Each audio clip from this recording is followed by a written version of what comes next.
What's up, everyone? In today's video, we're diving deep into the character of John Marston from Red Dead Redemption 1. Specifically, we're analyzing if a man with as dark a past as John actually deserves redemption. There's a lot of moral complexity to unpack here, so let's get into it. Now, to understand John Marston, we first need to understand his backstory. John lost his parents at a young age and fell into Dutch van der Linde's outlaw gang. He rode with Dutch for many years, robbing banks, trains, homesteads, you name it. John freely admits he killed innocent people during his time in the gang. But as Dutch grew more unhinged, John tried to leave that life behind. He fell in love, married Abigail, and had a son, Jack.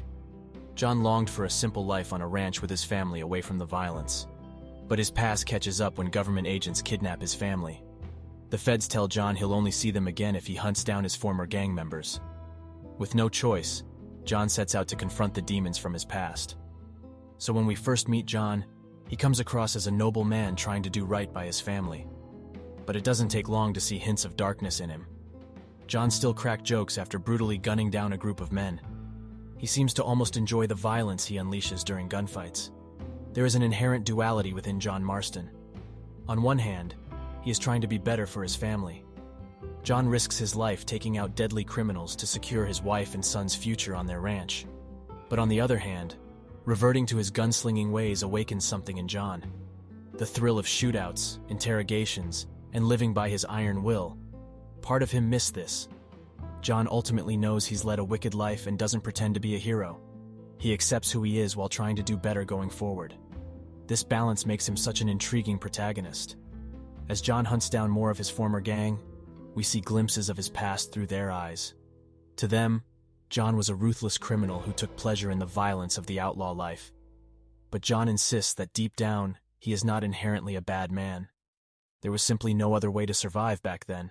The turning point comes when John faces Dutch himself during a standoff. As Dutch condemns John's betrayal, John shouts that he's doing this for his family. In this moment, John fully embraces leaving his past behind for those he loves.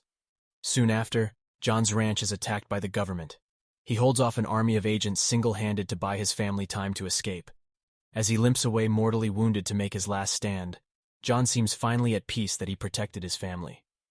So does a man with so much blood on his hands deserve redemption? I believe Red Dead wants us to see that people and morality aren't black and white. In the gritty Wild West, men like John Marston did what they must to survive. But what makes John a compelling character is ultimately his sacrifice. Despite his violent history, his devotion to changing for his family shows goodness and redemption are possible, even for men like him. He gives his life to secure a better one for those he loves. John admits he can never erase the sins of his past, but his desire to be better makes him worthy of redemption in my eyes. In the end, John Marston was a product of a brutal time, but he never stopped trying to be the good man deep down that Abigail always saw in him. So that's my take on if John Marston deserves to be redeemed, even with his bloody past. Let me know what you think of Marston as a character. Does he earn redemption in your view? Or is he unable to outrun his past deeds? Leave your thoughts below. And click subscribe for more deep dives into game characters coming soon.